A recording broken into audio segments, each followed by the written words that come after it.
A lot of these mistresses try to tell me I'm getting something out of it. You're not getting as much as he is, where he's sleeping with everybody. You, her, you are the one getting game run up on you. I don't care how much gifts and all this other type of stuff that he, but if you can be bought, boo boo, then just say, okay, I get some gifts and I can be bought. Dedication, preservation, take a look inside your salvation. Do every good work, it takes patience, like a butterfly, transformation. What is up, guys? Sophie here, back with another video. If you are new to my channel, then don't forget to subscribe and hit the notification bell so you can stay updated on all of my videos. Also check the description box because I always put a lot of stuff in there, two specific products that I have in relation to this video. One is going to be your 5-step plan on getting over a married man, and the other is your 5-step plan of getting over being left by a married man. So two opposite ends of the coin, and they're both are audios. So the reason why I decided to come up with this video is because on my blog, where I talk about women who mess with married men, that has been my most popular blog for probably the past 4 years, and I continuously get comments on that blog till this day about this. And honestly, it's very shocking to me, and this is something that women, I'm gonna come for you for. So I'm gonna try to say it in the nicest way possible, but we're gonna have to stop this. I'm just gonna keep it real, because, and this is not me judging anybody, this is not anything but me calling a spade a spade. You know, some of the comments that I get are women who are proud mistresses, and if that's your thing, then fine, right? But I don't ever think that we need to get into this whole glamorizing, I am breaking a family apart, I am, and some women will even tell me, oh, well, I don't want his husband. That's the latest comment that I got. I don't want her husband, I'm just his plaything. This is not something to be proud of, okay? And then even, well, another woman was like, well, she needs to understand, I'm not trying to take her husband. I don't want him full time anyway. I just want, like, this is like, you're getting something out of this. You're not getting something out of this. This is nasty. You're inserting yourself in something where you don't belong. And let's be real about this. You are now trying to brag on the fact that you are sharing your so-called man, which is a married man, with another woman that seems to be his wife. And you are bragging that you are the side piece. This is not cute. I don't care about how empowering or whatever the case may be this seems. If you don't want a man to commit to you 100%, then that's fine. Just get a single man that can give you that, right? I don't understand the aspect of, I'm with a married man and I am proud of it. Or even if you're not proud of it, you feel like this is something that God is going to justify, because as you guys know, this is a faith-based blog. So yeah, we're going to mention God. God is looking at you crazy, okay? I even got one girl who said, what did she say? Oh, I think God makes exceptions for certain people in these situations. God don't understand.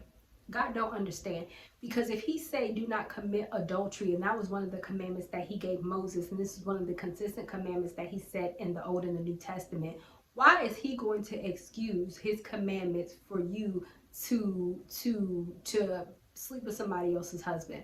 You think that he's going to be like, oh, this is what I commanded the entire world except for you, I have an exception for you? No, because one mistake that people often make is that they seem to think that if I'm attracted to a married man, that I have to act on it. And as I always say, one of the fruits of the Spirit is self-control. God gave you self-control, and he gave you the ability to resist temptation. Never think that because you are attracted to a married man that is some magical sign from the good Lord that you need to act on this. No, it's a sign that you need to exercise self-control, and you need to not act on it. God always say that he gives us a way out of temptation, always. And sometimes the way out of temptation is to simply say no. Has there been times that married men have come on to me? Yes. Has there been times that I have been attracted to married men? Yes. I'm not going to lie about that. But do I just go and act on that? No, I don't. There's been plenty of times where I'm like, oh, he's super cute, and as you're talking to him, he's married. Yeah, okay, I was attracted to him, I found out that you're married, time for me to walk away. Never in my brain am I'm like, oh, wow, he's married, but I met him anyway. This must be a sign from God. It's not a sign from God.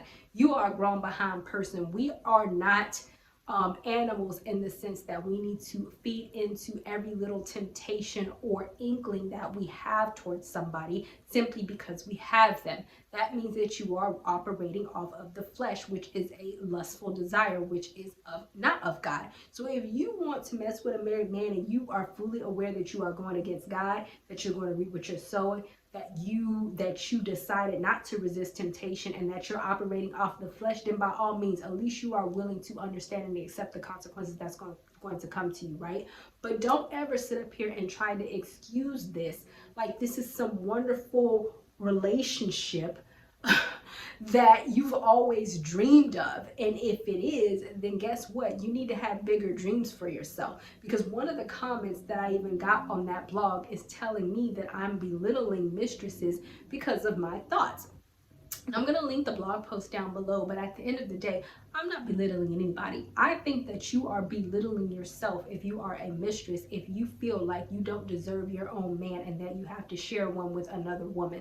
Nowhere do I feel like this is empowering.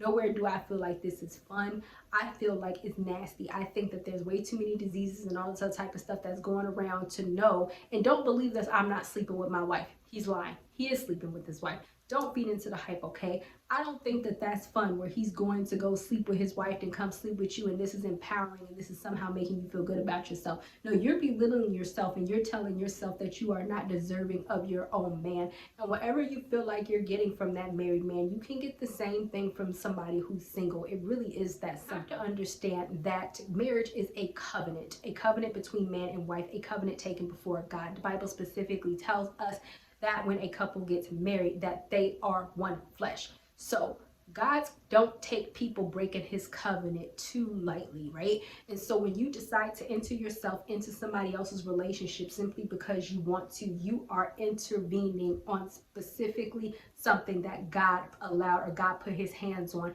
And their marriage don't have to be perfect. Their marriage can be a horrible situation in which he really don't love his wife, right? But as I always say, it's like this. If that is the case, then he needs to make it right. He needs to go ahead, divorce his wife without you messing with him. Don't have sex with him or none of that. If it's really all of this, oh, my wife, I don't want to be in a marriage and blah, blah, blah, blah, blah, then go ahead and divorce your wife and make that situation right. And then if it's meant to be, he can come be with you. This is not a situation where you need to intervene yourself in the mix of their covenant and their marriage. He needs to end that covenant on his end without the intervention of you. And then that's when, if you're still there waiting, which I hope you're not, that's when you can go ahead and you can get into the situation. This reminds me that I was watching The Theory of Everything, and if you guys have never watched that movie, it is very interesting in the sense that Stephen Hawking got with his wife who was very Christian, and he had a degenerative disease, and they had somebody, a male from the church that she was very attracted to as a married woman, come and help them with Stephen Hawkins to carry him and stuff because he was losing his, like, the movement of his limbs and stuff, right? So all the family thought that she was cheating with the guy from the church, and she wasn't. And really, what did he do? The guy from the church told her, I have to leave and I can no longer help your family anymore because I'm starting to get feelings for you. And she said the same thing. I'm starting to get feelings for you too. And they ended it. They separated, and this is what I'm talking about. You don't have to say, oh, I have feelings for you, this must mean we need to cheat. No, that don't mean that. That doesn't mean that at all. You are a grown person and you have to make the responsible decision. Ultimately, though, those two actually did end up getting married because Stephen Hawkins, I know, the guy who had the degenerative disease, actually ended up cheating on his wife, I know, with his nurse. And that's when she got a divorce, and that's when she went back to the guy. So ultimately, they did end up together. But even both of those people were Christians, and I don't think that God is looking his nose down on that because each of them handled it in an appropriate way that was not disrespectful toward their partner, or it was not breaking the covenant. Yes, they had the attraction, but that didn't mean that they had to add, it didn't mean that they had to act on that attraction. And it also didn't mean that she had to up and divorce her husband for no reason because she was attracted to this guy. No, she stayed with her husband. He was the one who cheated on her, and that's when she was like, oh no, I gotta go. And then they end up married, and they're still married to this day. So this is what I mean by it's a difference between doing the right thing and the wrong thing, right? And you have to understand that if you were to step and put your hands on the covenant of God, which is a marriage, the Bible specifically tells us that we're going to reap what we sow. I don't care who you are, and I don't even care if you don't believe in God. Never think that you are going to escape the wrath of you are going to reap what you sow. I have a separate blog that I'm going to list down in the description box that gives some very good facts on when a man does leave his wife for a mistress, if at all. Because the fact of the matter is, if you are in this situation and you think that he's going to leave his wife for you, then it's probably not going to happen, because statistics say that it's not going to happen. And even if it does happen, you have an 85% chance of failure. And most of the time, 65% of men, and like I said, I'm going to leave the blogs in because I'm roughly winging it, they tend to regret the fact that they left their wives. So never think that this is going to be all hunky-dory, because the fact of the matter is, most of the time when you enter into an affair with a married man, it is based off of lust. Most of the things that you are doing together is very sexual. This is not a love-based situation. What he has with his wife is love. Let's be real. You can feel like he doesn't. It was a mistake. At one point, he loved her enough to go and make a legal binding document, aka a marriage, in front of a pastor, family, whoever ordained them. That is a big commitment that he decided to make with his wife that he don't have with you. So don't make the mistake in putting yourself or thinking that you are above her, because ultimately the commitment that he has made to her is already above you. If his behind died tomorrow, you're left in the dust while she gets the house, she gets the wheel, she gets the car, she gets power, but she gets everything while you don't get nothing. So don't ever idolize what you are or what you think you have in his life, when in all actuality that can change in the matter of a second if God forbid something happened to him. That's just what it is, right? And let's not glorify that this is fun for you, because one thing, and it may be fun for you, and to this I say to women, we need to stop this crap. We need to stop, oh, this is his marriage and this is his fault and that's his responsibility to remain faithful to his marriage. Yeah, it is his responsibility, but also as women, we need to stop taking each other's man and competing with each other for a man, especially for somebody else's husband. You do need to have some type of moral character and integrity to say to yourself, I'm not going to break up this marriage. I'm not going to take this man away from his kids. That's not because of him. That should be because of you. And that's the type of moral character and integrity that you should have, simply because it's the right thing to do. We need to stop this whole, it's not my problem. It is your problem because you're wrong. I'm sorry. And if you don't feel, and you don't have to have an allegiance to his wife, right? But I do feel that you should have empathy. As women, we need to start sticking together and stop allowing these men to run game on us, because the only person that is getting something out of it, a lot of these mistresses try to tell me I'm getting something out of it. You're not getting as much as he is, where he's sleeping with everybody, you, her, and probably he got some other people on the side. How do you know? If he's going to do it once, he's going to do it again. You understand that you are the one getting game run up on you. I don't care how much gifts and all this other type of stuff that but if you can be bought, boo-boo, then just say, okay, I get some gifts and I can be bought because that's my value. You're placing a price tag on yourself. And if it's $1,000, if it's $100, if it's whatever, then that's what it is. That's what the price tag that you put on yourself. For me personally, I can't be bought. You're not gonna hand me $1,000 and be like, hey, let's sleep with me because of my wife. And trust, people have, men have. No, I'm invaluable. That's how I see myself. So it's the difference between being invaluable and your values are your own morals and scruple and your integrity on what you will and will not submit your body to, and simply saying, I don't have any and I'm going to do what's feeling good and I'm going to try to justify this to make it seem like it's the right thing to do because his wife is not my problem. Why isn't she your problem? Why isn't it right? If you get married, do you want a mistress to come along and say that to you? That's not my problem. No, we need to start having more allegiance to one another, where we need to stop actively trying to comfort one another and hurt one another for no apparent reason and take each other's man. And the man is benefiting from all of the rewards, all the coochie that he wants. And the women are sitting up there looking like boo-boo the fool, and both of them think that they're winning. You're not. You're not. And we need to start seeing that. I really hope that you guys click the link down below to actually go to that blog post to read some of the comments, because some of it is just absolute delusion in my part. And I always respond to them, not in a disrespectful way, but I just don't understand. Do you not feel valued enough that you can get the same exact type of man that is not married on your own?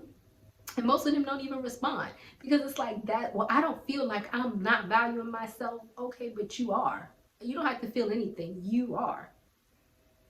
So I know some of this might offend you guys. I honestly don't care. But like I said, I think some things need to be said, and we need to stop excusing a whole bunch of foolishness and know that whatever you put out, you will reap. You will reap what you sow. And if that woman, if his wife come and punch you in the face today, which I hope she does not, then you fully deserve that punching in the face because you messing with her husband. And you can't sit up there and continuously make excuses for your wrongdoing or say that it doesn't matter, because in all actuality it does. For every action that you do, there is an equal and opposite reaction. When you enter yourself in somebody's marriage or somebody's relationship, whatever the case may be, there is going to be reaction, and there are going to be some things that are going to come back on you. And when they do, or when they hit the fan, you don't have nobody else to blame but yourself. You can't blame him. You can't blame her. You can't blame nobody. If you knew that he was married and you continued on that situation, and you somehow feel that, oh, this is not fair about the sudden things that I'm going through in life, yeah, maybe that's your karma, and you can't blame nobody but yourself, because God specifically says, what we reap, we shall sow, right? Right. So I definitely hope that that made sense. And if you messing with a married man, like I said, check the description box for both of my products, and please stop. Please, we got to stop this, y'all. And I will see you guys another day, another time. Bye, y'all. Not ready for the show to end? It doesn't have to. You can head over to my site where you can read hundreds of articles. And also you can feel free to shop my store where I have all of my products for sale. And last but not least, for even more video content, feel free to visit my YouTube channel where I talk about a wide array of content. Thank you guys so much for tuning in, and until next time, stay blessed.